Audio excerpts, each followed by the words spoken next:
I want to start off this video by saying I know absolutely nothing about Warhammer, but a lot of my community members really dig this, so I was like, you know what, I'll learn how these hammers 40k and more, like, I'll give it a go.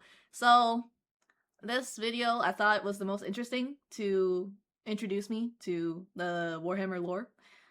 Let's see what it's like to be a Space Marine. Let's go.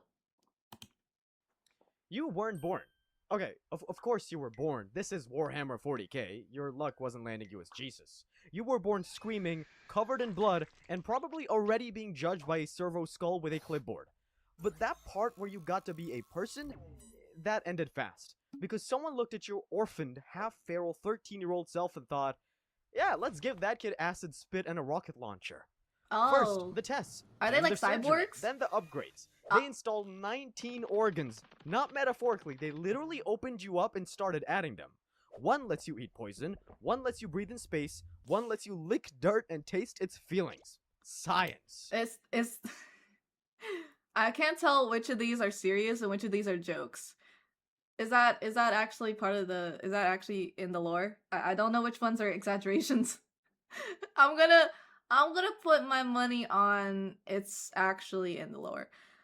So this is off to, I'm getting Edgerunner vibes from here. I'm getting Edgerunner vibes, but you're not cybernetically enhancing yourself for a Lucy baddie. You're just doing it for the Empire or something. This is my theory so far. Then they stapled the black carapace. Oh my god, that's spine, literally Edgerunners. Edgerunners. For power armor. From that point on, you didn't wear armor, you were armor. If it itched, too bad. If it pinched, that's loyalty. They erased your name, called it purity. They erased your memories, called it devotion. Your personality, unnecessary variance. You got assigned to a legion, not chosen, assigned. To none other than the Ultramarines, the blue ones, the noble ones, the ones who print their battle plans on parchment and then light it on fire for extra purity. You didn't feel noble, you just felt heavy. You met your squad in a training cage. No names, just chain weapons and trauma. One of them hadn't blinked in 3 weeks, one quoted scripture in his sleep, one kept talking to his bolter like it was his dead twin. You learned fast, because asking questions got you reevaluated, and reevaluation meant getting stabbed and replaced by the next kid in line. You were told this was brotherhood. It mostly felt like structured emotional damage.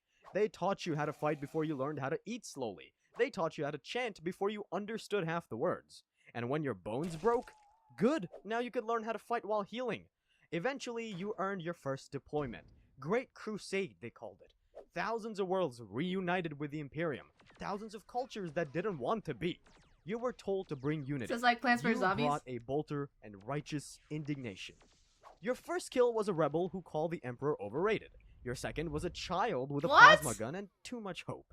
You told yourself it was for the Imperium. It tasted like burning oil and moral flexibility. You saw your prime. Is this like Super Earth? I mean, like, a couple lives lost for the greater good. For justice, for democracy.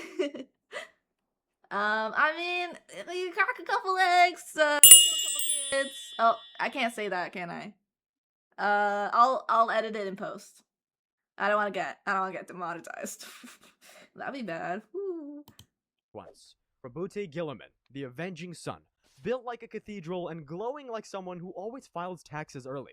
He didn't see you. He saw the formation, but you stood straighter anyway. They said he was your gene father, but you didn't feel fathered.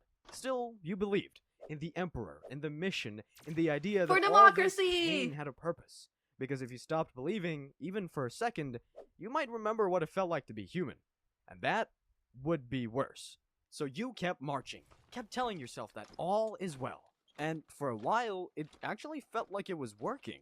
The Emperor had a plan, the galaxy had a structure, your squad only stabbed each other during training drills. Sure, the Great Crusade was mostly yelling and compliance bullets, but at least it was organized yelling. Then your cousin Legion stopped responding to Vox calls. Then another one showed up to a war zone with a new logo and way too much eyeliner. Then someone whispered, what if Dad's just wrong? And next thing you know, Traitors? You're getting deployed to remind your own gene brothers what loyalty means with a bolter. But hey, at least you weren't captaining a 10,000-ton warship through a thunderstorm while dodging torpedoes and trying not to disappoint the man who built half the US Navy out of spite. Because that's naval combat, and that's what you get in World of Warships, today's sponsor. This free-to-play tactical game lets you command real US ships like the USS Albany and USS Smith. 1 minute, you're chanting war hymns with a guy over a ration brick shaped like guilt. The next, he's across the battlefield wearing the same armor, get a World of just slightly Warships moodier, whispering about sponsor. how the Emperor isn't who he used to be. You shoot him in the throat. He doesn't flinch until the second shot. You don't even know if that counts as heresy or just extremely aggressive disagreement. That's the moment the galaxy flips, and we call it the Horus Heresy. Like, branding the end of sanity makes it easier to file. Half the legions go full cult core. One Primarch This stubs might his not ego, be. and suddenly you're being told to reunite. This might not be the Bolter most Point. peaceful Horus story. betrays the Emperor, the Council of Nicaea bans librarians, nobody checks the math on that. Now every third psyker is auditioning for a warp-themed exorcism speedrun, and you're stuck babysitting a chaplain who thinks PTSD is a training opportunity. Your sergeant calls it a civil war, the chaplain calls it divine testing. You just call it Thursday. You're deployed against the Sons of Horus. They don't wear Luna Wolf White anymore, it's a sea green and spite. You recognize one of them. You trained together. On that moon with the servo drones that kept electrocuting people for character, he helped you bury one. You don't bury him, you vaporize what's left, burn the soil, and keep moving. Loyalty used to be simple. Now, the word bearers are quoting scripture mid-stabbing. The Emperor's children turned civilian torture into performance art. The World Eaters gave up grammar entirely and now communicate exclusively through chainsaw decibel levels. One guy in your squad starts muttering about visions. He carves something into his armor and calls it decorative. The chaplain calls it a reason to bring out the flamer. You don't ask questions, you just start cleaning your bolter a little more obsessively. They say the siege of Terra is coming, that the Emperor will make a final stand, that this is the moment that defines the Imperium. You're not so sure. You're currently knee-deep in dead heretics, guarding a trench that smells like burnt prayer scrolls, watching another Thunderhawk crash like divine satire. You reload. You look across the field and lock eyes with another Astartes. Same gait, same armor, same slightly exhausted posture. You shoot first, because if you hesitate, you're next. And just like that, it's no longer about crusades or banners or faith. And before you can catch your breath, the call comes down. Terra is under siege. Time to go home, or what's left of it. This is it, the final stand, the moment that saves humanity. You're not in the throne room, you're not even near it. You're 3 decks down, crawling through sewage tunnels beneath what used to be a museum. Above you, titans fighting like kaiju-sized divorce lawyers. Below, you and 6 exhausted brothers bleeding into trench rot and whispering litanies like they're bug repellent. You hold the line for 13 straight days, not because you're brave, because the Medicaid ran out of stims and figured anyone still moving was fine. You fight through traitors, demons, collapsing infrastructure, and your own growing suspicion that maybe this divine plan was more like a group project where everyone died and the Emperor took the credit. Then it happens. They say Horus is dead, that the Emperor lives. You don't feel victorious, you just feel tired. You clean your bolter, again, eat another ration brick shaped like a purity seal, and wait for someone to tell you what's next. Nobody does. The psychers go quiet, the chaplain cries for the first time in his life and pretends it's condensation.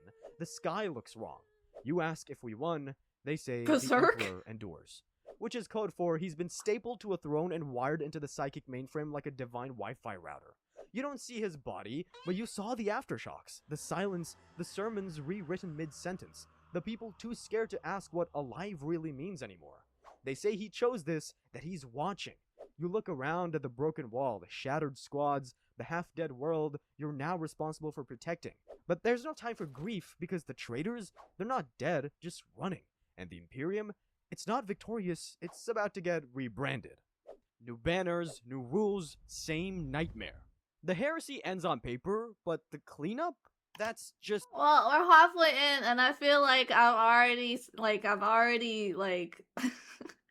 feel like I just watched, like, a really sad war movie or something. Like, it's like if they combined Berserk and, Helldivers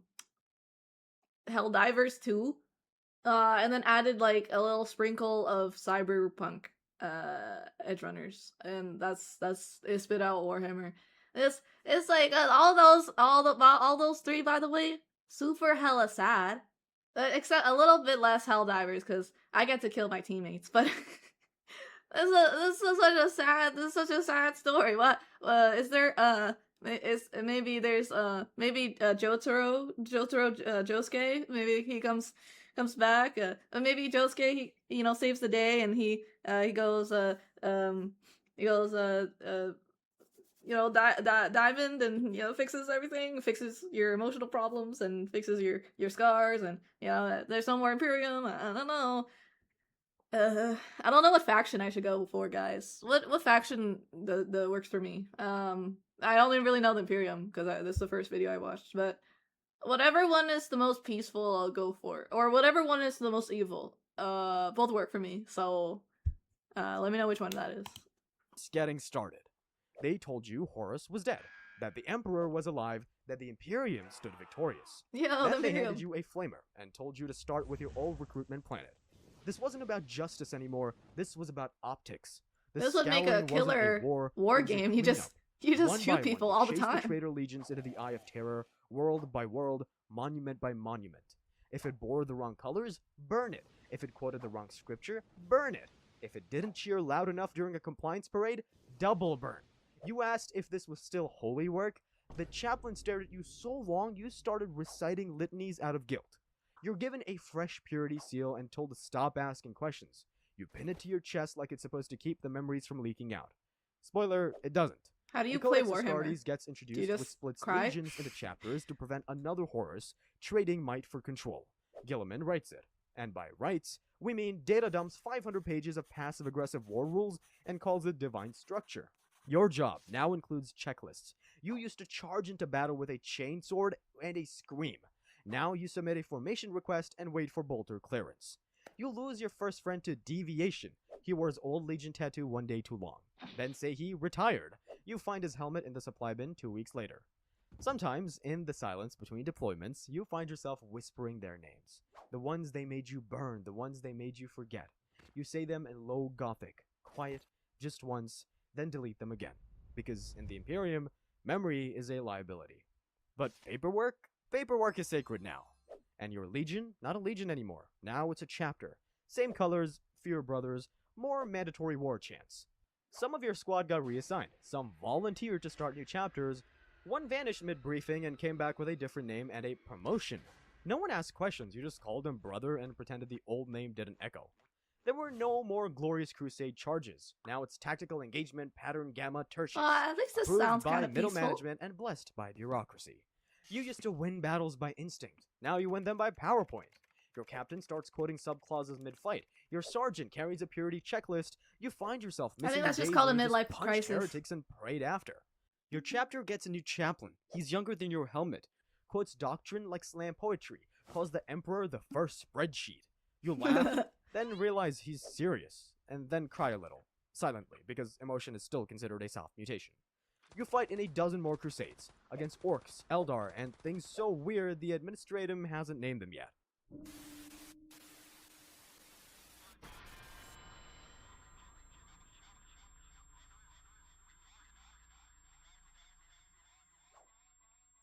You lose brothers, you gain honors, but you forget what the honors were for.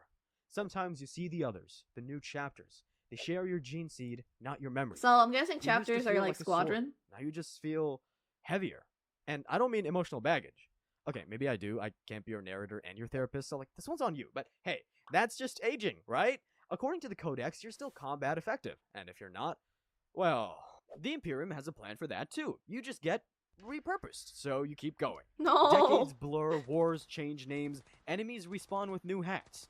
And you've been at war for centuries, or at least it feels like that. How old? You stopped counting somewhere around How your old 20th are compliance warriors? campaign, or your 8th crusade.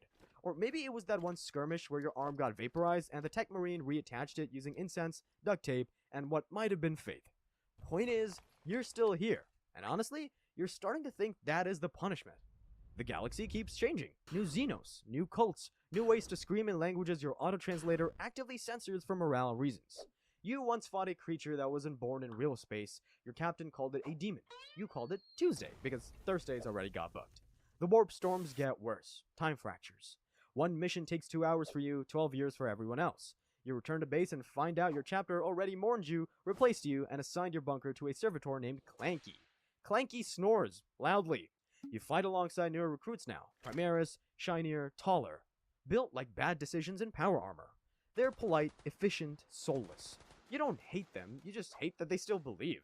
Your chaplain starts mumbling during sermons. Your apothecary stops naming the dead and starts assigning serial numbers. You haven't prayed in 38 standard cycles. Not Do they because ever you fall in lost love? faith, you just ran out of new material. Sometimes you dream about your old squad. Sometimes you see them on the battlefield. Problem is, you're pretty sure they've been dead for 400 years. You ask the librarian if that's normal. He says, define normal. Then his nose starts bleeding. You reload, you fight, you keep going. Because you're a space marine. You don't get to stop. You barely remember getting reassigned to this new warp mission. One minute you're patching up a bolter with duct tape and sarcasm. The next, you're staring out at a pothole at a space that's technically illegal to look at for too long. Great, warp travel again. You've done this before, hundreds of times. You've got the whole routine down. Recite the litanies, bless the toilet, don't make eye contact with the bulkhead if it starts pulsing. But this time, no screams, no visions, just vibes. Bad ones. You tell yourself it's fine. Maybe the Geller field just feels extra cursed today. Maybe it's normal for the Medicaid station to hum in harmony with your heartbeat. Maybe the bolter is supposed to whisper your name when I you're have not no idea holding what's it. going on. You ask the chaplain. He tells you the Emperor protects, then forgets your name, then blesses a vending machine, so you stop asking. Instead, you do what you've always done. Clean your gear, ignore the walls exhaling like they've got lungs. You start dreaming weird again. Not scary, just familiar. Too familiar. You see old battlefields you don't remember fighting on. Dead brothers saying things you definitely never said, except it still feels like you said them. You chalk it up to stress, or time dilation, or the emotional equivalent of filing taxes for 900 years straight. The warp doesn't scream this time, it sighs. Like it's been watching you this whole time and finally went, okay, buddy, you've earned a break. And the worst part? You almost believe it. That the whispering's done, that the worst is over, that you'll finally get to retire. rest. But nope, you wake up to another drop pod, another flame briefing, another heresy. Okay, now you've been fighting for a long time. Like, long time. You're not sure how long exactly, because You know what these Warhammer people need? You know how their life is sad? What they need is a light to be stream. It's okay if you have a hard time on your time warp, space warp thing, okay? You can always go back and enjoy a good old light to be stream, and that'll always bring you your day. So, I don't know what they're doing, honestly. I wouldn't be sad. I just got you just gotta lock in, okay? This is on them. They haven't discovered light chibi, so that's why they're so sad. gotten weird. Could be a few centuries, could be brunch. All you know is the bolter still works, the mission isn't over, and some shiny new Just let this Primaris guy just called retire. you ancient like it was a compliment. You keep getting honored, medals, blessings, purity seals stapled to your chest like divine participation trophies. You haven't taken your armor off in ever, but that's fine. The Stardies don't retire, they just get louder when they breathe. Then there's the new guy, wide-eyed, fresh gene seed, looks at you like your history class with a pulse. Says something like, "It's an honor to serve beside you, ancient. What's it like being awake?" You laugh. Except you don't. Your Vox speaker clicks, the kid salutes and walks away, thinking he heard divine static. You sit there wondering when your voice stopped working. You chalk it up to warp trauma. Maybe spiritual compression. Maybe the armor's just extra creaky today. You've been through worse. Like that one battle you half remember, where your chest plate got split open, and your legs stopped working, and someone whispered, "We can still use him." Then nothing. Anyway, no time to dwell. There's heresy to extinguish. Mid-battle, mid-flamethrower burst, you turn toward a shattered wall panel. It reflects just enough light for you to see a sarcophagus, wired up like a cathedral fuse box, fists the size of jet bikes, legs bolted to a mech frame, your frame. Oh, huh, you're a Dreadnought. Okay, What? cool. He's a robot That now? explains a lot. The memory gaps, the voice delay, the weird dreams, the fact that you haven't blinked since the Horus Heresy. You were expecting a dramatic reveal, choirs maybe. Instead, it's just you, He's the literally reflection, Evangelion. and the slow realization that you've been kind of dead for 300 years and still not on break. You nod to yourself, or at least the sarcophagus nods. Close enough. You were a space marine. Now you're a very expensive microwave that punches tanks.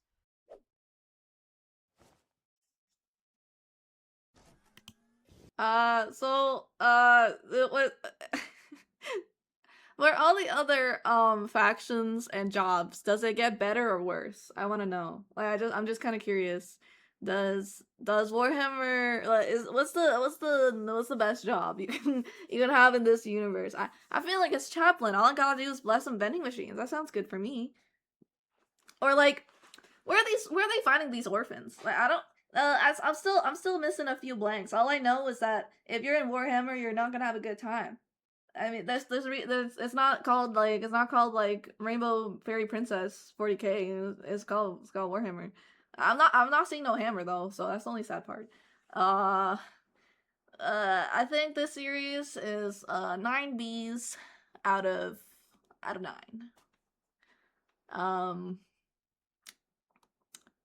could use more Josuke, and I think they should introduce like a union for more time paid time off. But yeah, I don't, if you guys want me to discover more Warhammer, I can definitely do that. I think it's just a very long series to understand. It would take multiple videos to understand. So I think I only touched like a tiny fraction of the Imperium, and I don't even know. I'm pretty sure there's other factions. So that's the Imperium could be one of like 67. So like I don't know. I have a lot of time on the Earth to watch them. It just depends on if you guys want to see them. So yeah, that's Warhammer. Not very fun. Mostly sad. uh, could use less sadness. I just feel sad. I just feel sad learning about the Warhammer lore. Like those poor guys, man. Poor guys, man. They deserve better. They deserve at least like a light should be body pillow to get through the day. Well, thank you for my Ko-fi members as always. I'll see you in the next video. Bye. Bye. Worker bees. In the next one. Do do do do do do.